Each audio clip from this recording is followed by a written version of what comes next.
أعوذ بالله السميع العليم من الشيطان الرجيم بفضل الله بسم الله الرحمن الرحيم الحمد لله رب العالمين والصلاة والسلام على خير خلق الله أجمعين محمد اللهم صل على محمد وآل محمد وعلى أهل بيته الطيبين الطاهرين واللعنة الدائمة على أعدائهم أجمعين إلى قيام يوم الدين.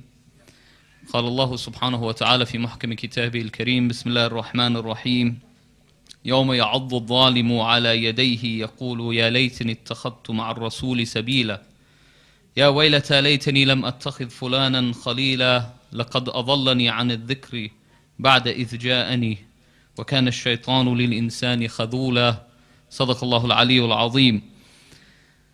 On the day of judgment, all of our actions will become apparent. And of the most important things that Allah subhanahu wa ta'ala refers to regarding the day of judgment and in our life is the people who we take as friends, the environment that we decide to place ourselves in. As human beings, Allah has created us to be social beings, and this is why we haven't been created on isolated islands and asked just to worship. On the contrary, in fact, the people used to look down upon the prophets and say, what is this prophet? وَمَا لِهَذَا الرَّسُولِ يَأْكُلُ الطَّعَامُ وَيَمْشِي فِي الْأَسْوَاقِ. Who is this guy that says he's sent from God, but he eats food like we eat food, and he walks in the marketplace and he lives amongst us because Allah, this is what He wanted for you, to live amongst people. And so you need to have friends. Friends are very important.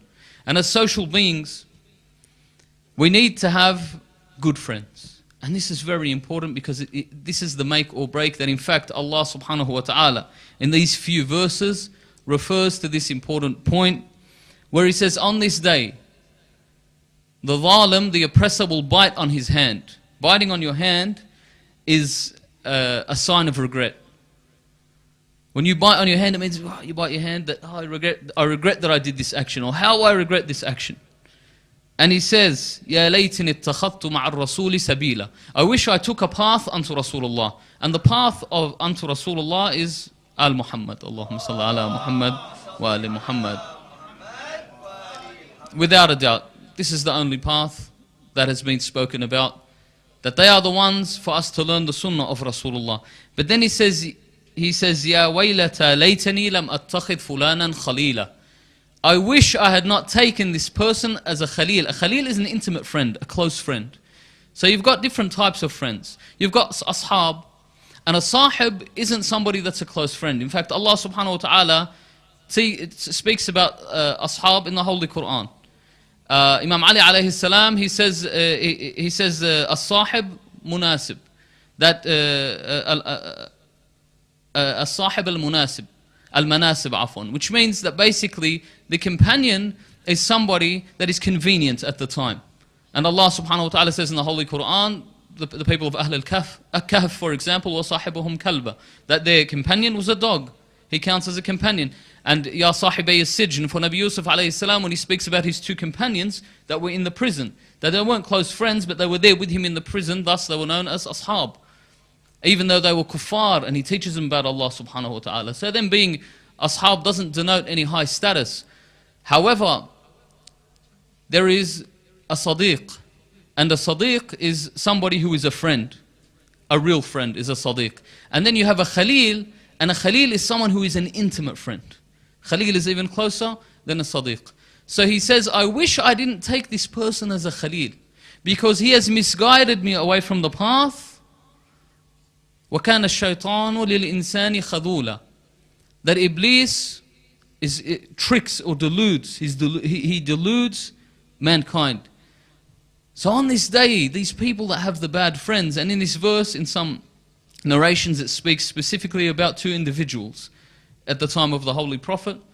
And these two individuals later became the first and second Khalif, who say that we wish we hadn't been pushed away from that path. But in general, it speaks about us and our friends and our friendship, and where are these friends and these friendship taking us. If you notice that most people who want to commit a crime or do something wrong, this is the sunnah of Iblis.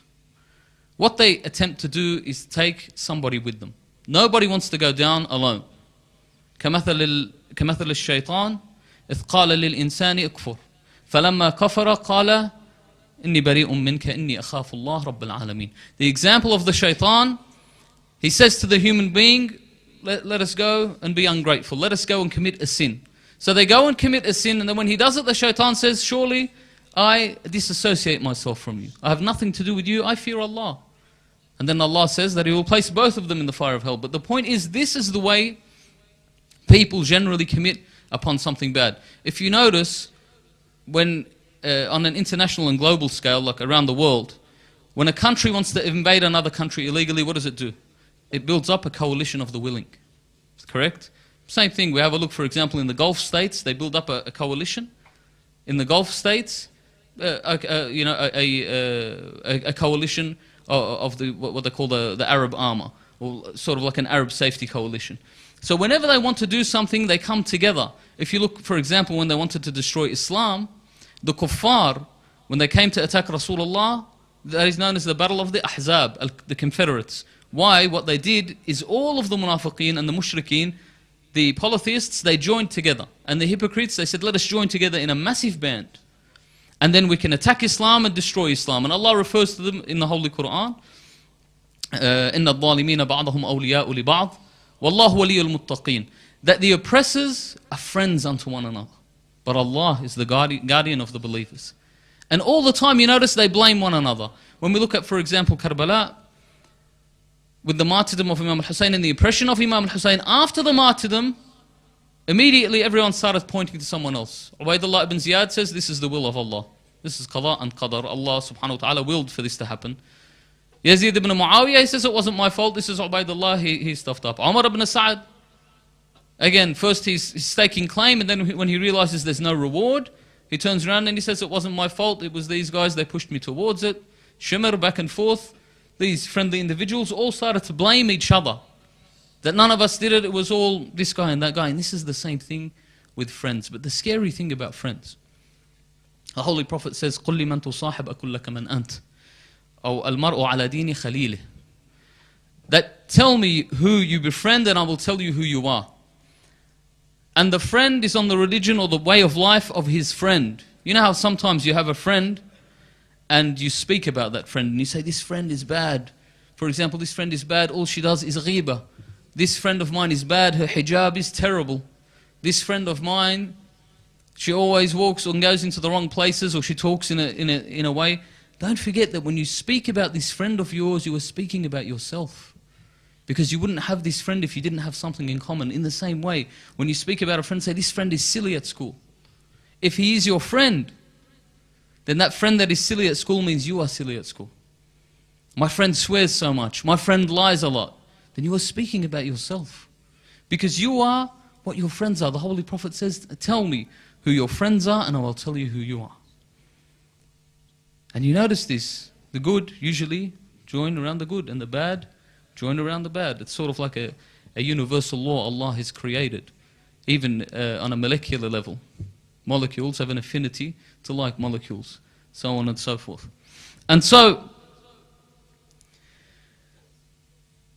the Imams give us some good lessons about our friends and how we should be with our friends. There's a hadith that says if you do dua for your friend, and this is so important, if you make a dua for your friend, then Allah subhanahu wa ta'ala sends an angel to say, فَلَكَ مِثْلَ ذَلِكَ. You have the same as this. Whatever you ask for, you have the same.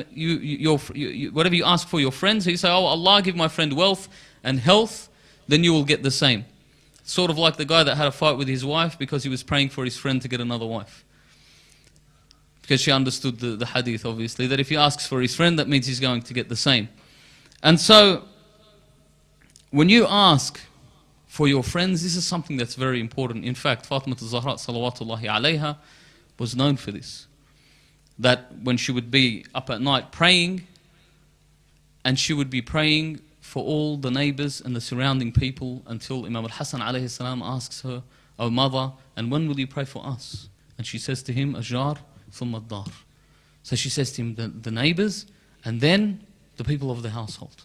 The friends, then the people of the household. This is very important for you to know that specifically in these months, to ask for your friends, especially if you feel jealousy from a friend. If you see a friend of yours got something good, he's got a good job, or he's got good money, or he bought a nice house, or something, and you feel a bit of jealousy that, oh, he has this, I wish I could have this. The best way to counter this jealousy is to pray Allah subhanahu wa ta'ala to increase him. Say, Ya Allah, perhaps he deserves this. You know what's best. Give him more and increase him more.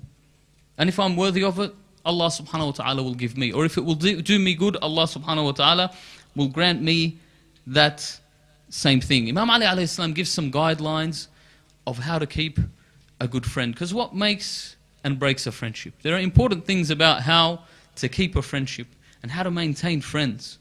These are, people think of these as common sense, that you should know this. But many of us don't know this, and sometimes we lose a friend, and this is sad. When you lose a friend, especially a friend that you've had for a long time, that you have to be careful in the way that you treat your friends, specifically the believers. You know, you have to always hold them on good intention. You know, ala mahmal hasan, as they say, as the hadith speak about. To think about anything that they do and say, you know what, let me give him 70 reasons. Maybe this is why he did it, maybe this is why he did it. Don't instantly look at it and say, oh my God, this person is negative because he's doing this bad thing. And this falls under the banner of isa'at al-dhan, having a bad suspicion of people, which inshallah I'll talk about in a second. But Imam Ali alayhi salam, he gives this nice guideline. He says, in aratta an yasfu laka wudda akhik fala tumazihannahu.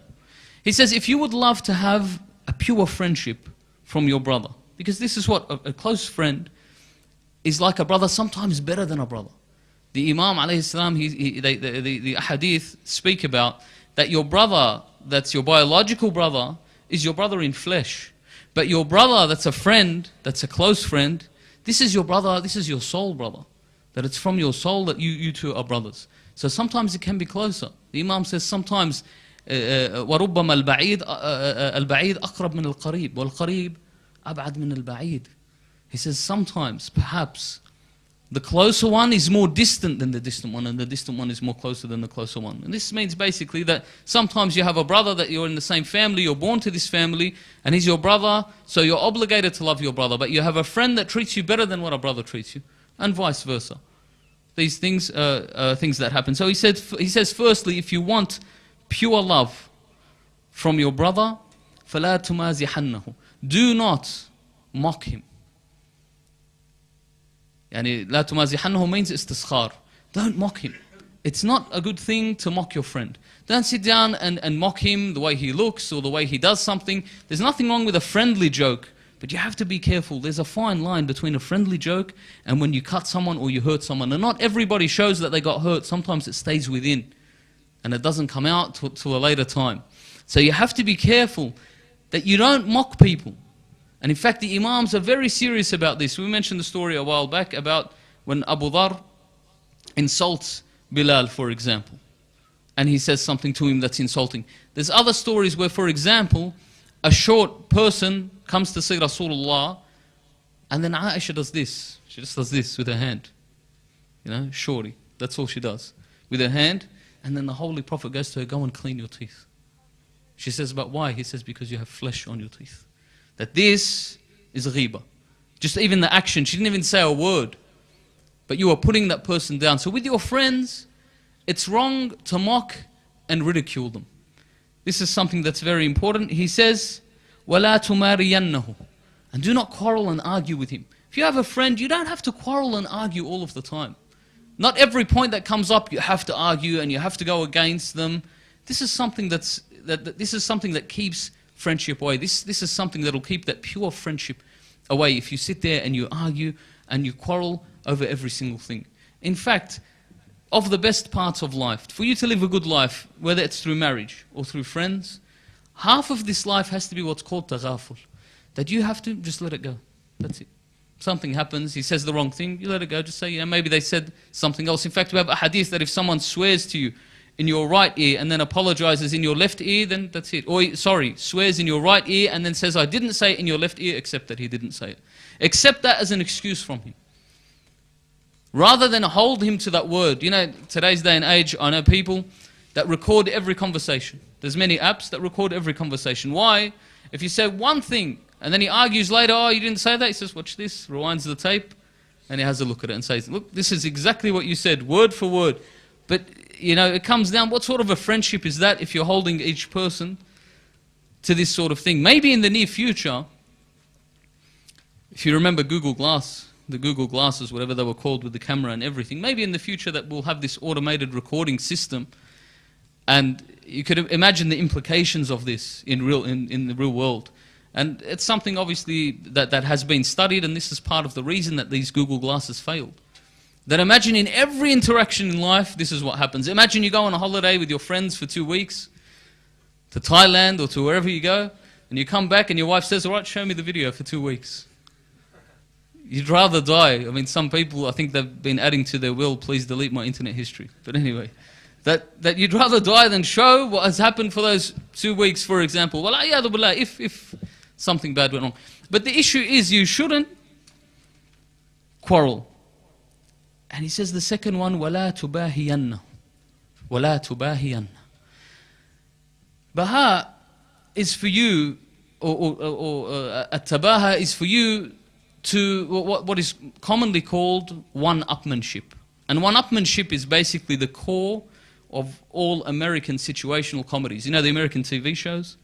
All of the American TV shows that are comedies, shows like Friends and whatever, the whole comedy is based on one-upmanship. And one-upmanship basically is someone comes and tells you a story, or says something like, for example, they'll say, once I jumped off a cliff that's 2 meters. Then your friend says, that's nothing. I jumped off a cliff that was 5 meters, for example. Once I caught a fish that was this big, that's nothing. I caught a fish that was this big. Whatever they say, you have to have a story that's above their story. Even if you do, it's from good manners, you don't have to say it. You don't have to say it. This guy's happy, for example. Let's say someone comes in and he's happy that he got to ride in his cousin's new car, and his cousin bought a new Toyota Corolla, and he says, I went in the car and it was such a cool car. You say, that's nothing. My uncle has a Lamborghini, for example. And you just destroy his whole story. Make him feel bad. This is the same thing. And this really destroys friendships, in all honesty. And in fact, this one-upmanship, this tabahi is something that you see so much of on the internet, social media. This is what it's all about. This is what I'm eating for iftar. This is what I'm eating for iftar. This is where I am right now. Look where I am right now. You know, someone's happy because they're at a park. The next person takes a photo and he's in a tower in Dubai. And he says, this is what I'm doing and that's what I'm doing. This doesn't create friendship. This creates enmity. This creates enmity. And so this is something important for you to maintain, that pure friendship is for you to not have this one-upmanship. Someone says a nice story, let him live in the glory of the moment. Just be quiet. You don't even ever have to mention your story, for example. And he says the last bit is وَلَا تُشَارَنَّ وَلَا تُشَارَنَّ. That do not have malicious intent in the things that you do. Do not do malicious things to them. You know, something with evil intent. And this happens all the time. Allah gives examples worldwide. وَمَا أَكْثَرَ الْعِبَرِ وَأَقَلَّ الْاعْتِبَارِ. That there's so many examples that Allah shows, and few people take from these examples. مَنْ حَفَرَ حُفْرَةً لِأَخِيهِ وَقَعَ فِيهَا. Whoever digs a ditch for his brother, he falls into it. How many a time do we see a country that is murderous to many other countries, that is in support of terrorism, real terrorism? They send weapons and they train these people to go and cut the heads of other people and to blow other people up, and then the next thing you see in their countries it's happening. And when it happens in their countries, what do they say? They get upset. Oh, this is sad, what's happened? Allahu Akbar, we need a memorial day. They don't say Allahu Akbar, but anyway. They get upset, we need a memorial day for this, they've come and they've killed us. And you say, brother, what have you been doing this whole time? Weren't you the one that was training and sending troops and sending weapons? Have a look at the countries that have almost a shooting every single day in their country. A shooting every single day. Where do these people that live, these civilians, get that mentality? Of course, that's where they get that mentality. That you go and bomb indiscriminately, that's where they get that mentality, and they begin to kill others. And it falls back on them, what is called blowback. So do not be malicious and evil to your friends. Now this is on a global scale, but when we look at it in terms of just friendship, that with my friend, I shouldn't be evil. For example, I shouldn't, if I'm eating something, I have some fruit, for example, one of the fruits is rotten, so I offer the rotten fruit. Because I want to eat the yummy fruits and I'll give him the rotten fruit. Or I bought some coffee, one of them's gone cold, or one of them's got too much milk or too much sugar, so I give him the one with too much milk and too much sugar, and I take the good one for myself, for example. Maybe this is a bit of a joke, but the issue is you shouldn't be malicious in intent with your actions toward your friends. You know, give them the bad seat, set them up for some sort of trick or trap. And believe me, when you do, not only does it fall against you, but you will lose that purity of friendship. In fact, Allah subhanahu wa ta'ala says, الأخلاء بعضهم أولياء الأخلاء يومئذ بعضهم لبعض عدو إلا المتقين. أحسن سيدنا. That he says on the day of judgment, the intimate friends will be enemies, except for the muttaqeen. Why? The Imam says, من آخى لله غنم ومن آخى للدنيا حرم. That whoever takes a friendship because of this world, you know how some people, they're friendly with each other because I want some of his money to fall onto me, for example. I'm friendly with this person because he's cool and I want to get some of his coolness. I'm friendly with this person because whatever reason, Allah subhanahu wa ta'ala says you will never get this. That you will be forbidden from this if this is what you befriend. And even though it seems like a close friendship, on the day of judgment you will be enemies. You will be enemies. Except for the muttaqeen. Whoever becomes a friend for Allah subhanahu wa ta'ala, and the best of friends are the ones that show you what's wrong with you. The worst of friends are the friends like the friend of the emperor, the tailors of the emperor, and the story of the emperor's new clothes. We know the story of the emperor's new clothes? The emperor's new clothes, he was an emperor. So he's a big king. And everybody, he wanted, there was a day like a Eid day, a festival day, and he says, I want to wear the best clothes on the festival. Now this guy was evil. But everyone was too afraid to tell him what you're doing is wrong and evil. You hear stories about many world leaders like this. People are afraid to tell them, listen, brother, what you're doing is wrong. Rather, they'll put the blame on the victim. They'll put the blame on the person that's getting hurt. Rather than telling the king or the emperor, you look at people like the tyrant of Iraq. Do you think he would have ever imagined, I imagine the dialogue he would have had. You know how they said that he wrote the Quran in his own blood. Imagine the dialogue that he would have had with his, he ordered for the Quran to be written in his own blood. Sallallahu Muhammad wa ali Muhammad. Imagine the dialogue he would have had with his advisors when he told them, I'm going to write the Quran in my own blood. What would they have told him? Your blood is najis? They'll be too afraid to say this because he might kill them. So they won't even tell him the truth.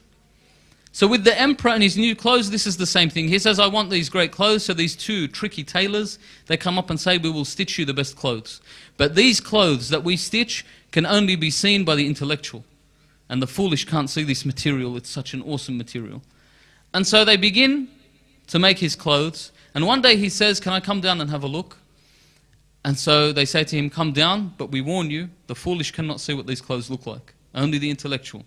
So he comes down thinking he's all intellectual, and they show him there's nothing there. They show him a coat hanger hanging on a wall. There's nothing there. They say, what do you think, O emperor? And he looks, he says, great, excellent clothes. There's nothing there. But what's he going to say? Because he'll look like a fool. So he goes back, and they continue. Then he says, can I show my advisors? So he brings his advisors down, and the advisors see nothing. But they say, if we see nothing, we'll be fired from our job. So they say, yes, emperor, beautiful clothes, awesome clothes. So ultimately, on the day of the Eid, he goes down and they pretend they're putting clothes on him. And there's nothing there, obviously, but he's too afraid because none of his friends pointed out that, hold on, there is nothing there. They were too afraid. And so on the day of the Eid, he walks out in the street completely naked. And all of the civilians, all of his subjects start laughing at him. And he looks at them and says, look at these fools. They can't see my beautiful clothes that I'm walking in. This is the story of the emperor's new clothes, basically. So it goes back to the best of your friends is the one who guides you to what's wrong with you. The best of your friends is the one that tells you you shouldn't lie. The best of your friends is the one that tells you, look, you know, you're in bad health. The best of your friends is the one that tells you, you know, you should study more. The best of your friends are the ones that tells you, let's go to the mosque. Let's go and read some Quran. Let's go to the Husayniyya. These are the best of your friends. The worst of your friends are the ones that tell you everything is perfect. Everything is awesome. They're the worst of your friends. They tell you everything about you is good and you're excellent. And we shouldn't do this. Let's go and have some fun. Let's go and do the wrong thing. We've run out of time, but inshallah, there's a little bit more, which inshallah will continue, about gaining good friendship and maintaining good friendship and having good friends based on the system of the Ahlul Bayt. Inshallah, we'll continue this discussion tomorrow night. We ask Allah subhanahu wa ta'ala on these great nights to hasten the reappearance of our holy Imam, Ajjallahu Farjahu Sharif. We ask Allah subhanahu wa ta'ala to give us the divine providence to once again attend these majalis next year. We ask Allah to have mercy on our dead and to cure our sick. And we ask Allah subhanahu wa ta'ala to fulfill our debts. وآخر دعوانا أن الحمد لله رب العالمين. رحم الله من قرأ سورة المباركة الفاتحة وأهدى ثوابها إلى أرواح المؤمنين والمؤمنات. تصبح الصلاة على محمد وآل محمد.